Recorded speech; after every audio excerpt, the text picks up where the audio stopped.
So today I'm going to do a rapid fire travel Q&A. Well, I'm going to try and be rapid, but some of these questions aren't very rapid. Here I am at Bako National Park, and I'm kind of taking a break right now from my trekking to kind of sit down, plunker, and shoot you all a video. I did a shout out on my GRRRL Traveler Facebook page and asked you all if you had questions for me. Some of you did, and so I'm going to shoot out some of my responses. Okay?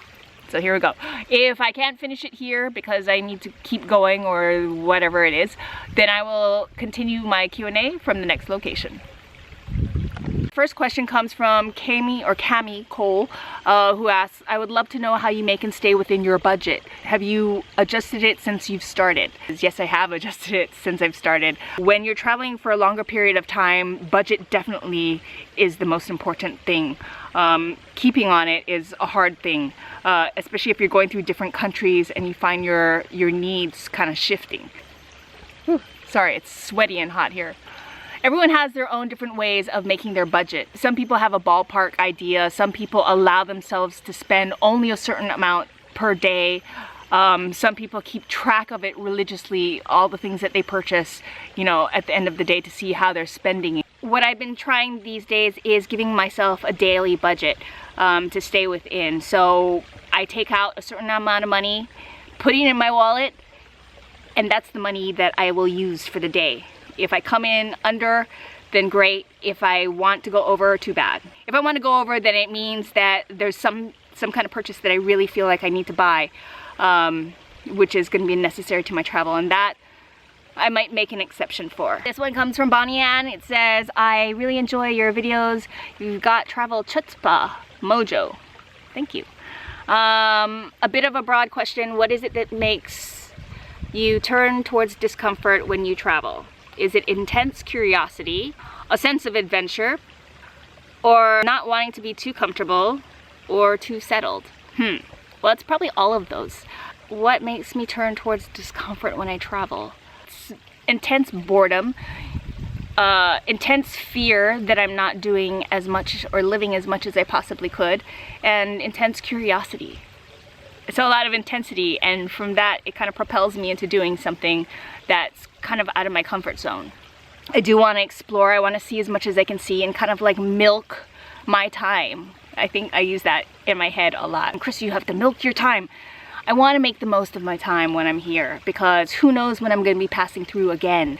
Also, the fact that eventually I might have to post a Facebook status.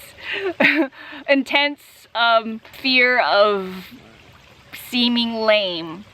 Next, the Bonfire Dream. How do you persuade people back home that nothing is going to happen to you and break their worries when they claim, as a blonde, green-eyed, and young woman in India, you will be more suffering than enjoying it?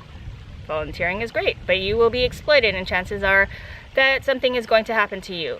Well, that's a lot of pressure. How do you persuade people back home that you're going to be okay, that all this bad stuff that they're imagining is going to happen won't happen to you? Well, you can't. You can't really tell people how to feel or how not to worry about you. If it's your family, they're going to worry about you, period. I FaceTimed my mom, and I actually FaceTimed her with a wild boar in the back. I actually put myself in really interesting positions when I FaceTime her, and it could be anywhere from in the middle of a desert with camels all around me to in a Jeep squished in with like 10 other people with some Indian man looking over my shoulder watching us FaceTime. And it lets her know that no matter where I am, I'm good on my own. So that's how I let my family know how I'm good on my own. But pre-trip, I just book my trip. If it's friends and you kind of want to convince them that you'll be okay, well, you know what? Who cares? And you're the only person that's going to be living your life. And you're the only person that's going to be stuck with the consequences of not living your life. You're going to be like alleviating their fear and their concern by not going. They won't have to pay for the consequences that you're going to have to pay for. So when you think of that kind of balance of who's going to end up paying for it in the end, it's going to be you. So you need to just make your decisions despite what people say. And so she also says, how do you ensure your utter safety in developing countries? Your utter safety. I don't think you can ever ensure that. You can insure it by getting travel insurance, but you can never insure it. the only reason why it feels unsafe is because your territory is unfamiliar. I did this video a while back, and I'll post that link here. It's really irrational how we think of just because we're going abroad or away that it's going to be more unsafe than it is when we're at home. There is no way to ensure that you're going to be safe. You can only prevent or help yourself to prevent future danger. Wherever I go, I try to build in as much safety as possible. There are certain times I make conscious risks because either I don't have any other option or because I don't have any other option. Also, Bonnie Ann kind of does go into depth a little bit more about some of her question, and she says, especially when you don't exactly have a safety net, financial or otherwise.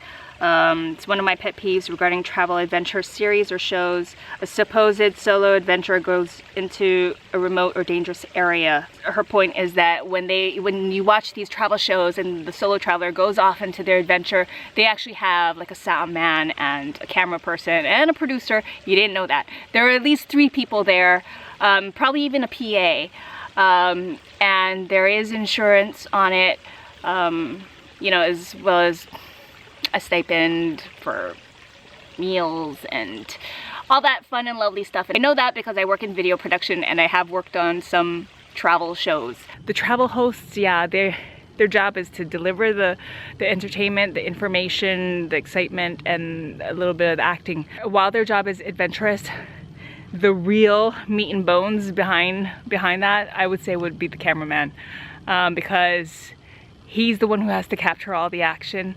A lot of times he's carrying the equipment or some of the equipment, and he's shooting off of ledges and wherever he can get the best shot.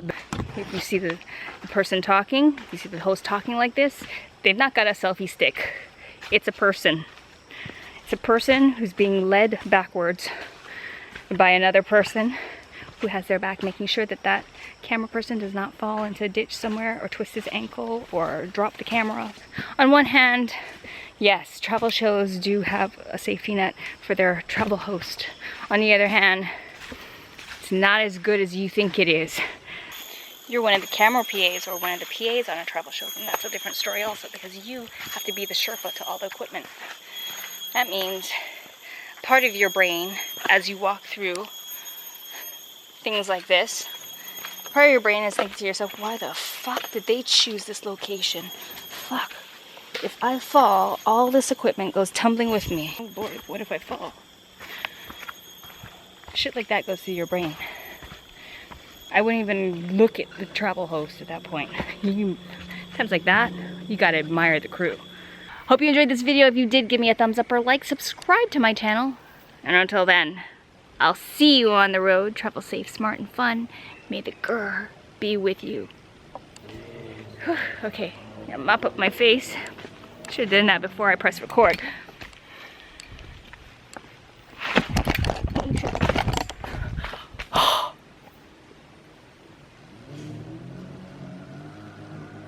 I can't believe I landed on my feet. I so thought I was gonna eat that. See, that's why you should never, ever, kids, speak into the camera and look at it while you are hiking down a very slippery slope. Almost like nailed myself. That was like I was flying for a second there. It's like a flying lemur.